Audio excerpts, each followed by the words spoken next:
Welcome back to Rank and File Sports, where we are grading every single NFL draft class based on three categories. First of all, we're going to grade based off of whether or not the team drafted the players that fit their needs for next season, as well as the overall talent that they got, just assessing the draft class as a whole. And then finally, the value. Is each player worth where they were drafted at? Were they a steal at that position, or did the team maybe reach a little bit and not get as good a value as they could have if they had traded the pick? And then after that, we're going to go ahead and give them an overall grade. So with that being said, let's go ahead and get into the video. The reigning Super Bowl champs, the Philadelphia Eagles team needs going into the draft were an edge rusher, tight end, wide receiver, offensive guard, and a defensive tackle. And they started the draft off with taking Jihad Campbell with the 31st overall pick out of Alabama at the linebacker position. This pick is pretty interesting for several reasons. When you think about it, the Eagles are a really good defensive team and have drafted a lot of good linebackers the past couple of years, or a lot of work in progress linebackers. Currently, he's listed as the second linebacker behind Jacoby Dean, um, or Nakobe Dean, who has been a little bit of a project for the Eagles. So maybe this is just a sign that maybe they're starting to move on from Nakobe Dean. But this is an incredibly valuable pick, getting arguably a top 15 talent player in the end of the first round. Yeah, I definitely agree with that. It was definitely a steal there at 31. Not quite sure how he fell that far. And their second round pick also getting Andrew Makuba, maybe a little bit of a reach, but I really like his talent. I think he's a very good safety. Again, not really filling a team need.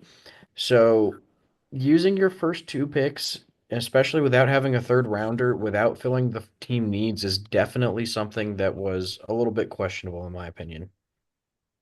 Yeah, and I don't think necessarily wide receiver and tight end were biggest needs, but boosting that secondary, especially after drafting Quinion Mitchell and Cooper DeJean last year, that can't hurt. But in the fourth round, they did end up getting one of their first team needs in Ty Robinson at the defensive tackle position. I think he has a lot of potential too. I think he was a big steal as well. He was overall ranked number 87 in the NFL draft. Granted, that doesn't really take into account what a team needs, but he's got a lot of talent for a defensive tackle, and I think he can fit right in for this Eagles defensive line that is already so young and explosive. Yeah, I agree with that for sure. But round five, pick seven, that was an incredible reach going for Mac McWilliams at quarterback. Not really sure what they saw in him to have him as an early fifth rounder. I think they probably could have waited a little while and still gotten him. But it turned out okay, I guess, because they still got Smail Mondon Jr., their stereotypical Georgia defensive player in the draft class, and took their second linebacker, which was definitely interesting. So out of these first five picks, only one team need met for the Eagles still. Yeah, and then right after that, they took Drew Kendall, a center from Boston College. I don't really understand why they took him here. It's not anything against Drew Kendall. I'm sure he's a great talent. Started. But the Eagles just re-signed Cam Jurgens, or extended Cam Jurgens to a $68 million deal. So I don't really know why they're taking a center at this pick. But if they're building for the future, or maybe want to convert him to a guard, then maybe that's a little bit more valuable of a pick. But I really don't see why they would do that. And then the next pick too, I don't understand either. Kyle McCord. Sure, he had a very good season at Syracuse last year and had some promise at Ohio State, but they already have some younger quarterbacks backing up Jalen Hurts, and Jalen Hurts himself is gonna be around for a very long time. He just started hitting his prime, and I don't really see why they're gonna get someone like Kyle McCord who doesn't fit any of their needs when there's still so many needs that they needed to address. Yeah, and again, offensive line wasn't a huge need, but it doesn't ever hurt to add depth here. And it was interesting that they went Miles Hinton first. I don't think this is necessarily a bad pick, probably right around the value where he could have gone, maybe a little bit of a reach. But the Cameron Williams pick was definitely a steal, in my opinion. Not sure how he fell all the way to the end of the sixth round, but this was a great pickup by the Eagles, definitely helping out their value grade. Yeah, without a doubt. He was, I think, like the number 10 overall offensive tackle, and falling to the sixth round is kind of crazy. And then getting Antoine Powell-Rylands at the end of the sixth round to finally meet another need, this time with an edge rusher. Um, just with it being so late, like they could have gone edges early because I think overall this edge class was very, very good throughout the first three rounds. Because I think like JT Tuimoloau, who was like 15th ranked edge rusher or whatever, went in the third round, and he's still a stud. So I think the Eagles could have gone a little bit early, but it still meets a need.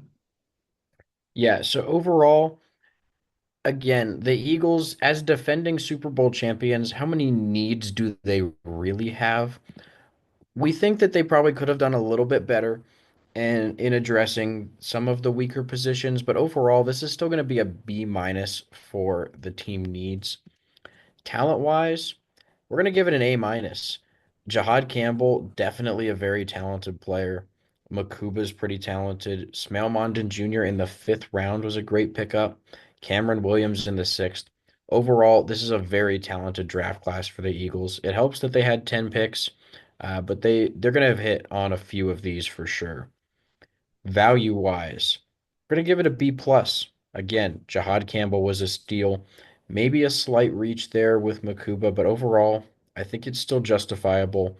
McWilliams was a reach, so that hurts the grade a bit. But then again, I think that Smail Mondon was definitely great value. Cameron Williams was great value. So we're going to give it a B plus, and all of this is going to average out to an overall grade of B plus. So what do you think of the draft class overall, Connor? I think overall, this is a very solid draft class.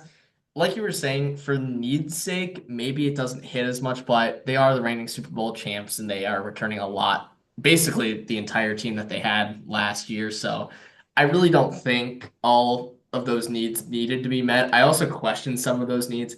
I don't think they need another wide receiver. AJ Brown is going to stick around for a long time. Devonta Smith's around for a long time. And then Jahan Dotson is their number three wide receiver, who was, I don't know if he was a first round pick, but he was a wide receiver one for, or wide receiver two for the Commanders for a couple seasons. So I really don't think they needed a wide receiver. So realistically, I think the needs should be a little bit higher, but if we're just going based off of what it is, it'll be knocked down a little bit. But overall, I think they're gonna hit on so many of these picks. And like every year, it seems they're just gonna turn out to have one of the best draft classes in the NFL.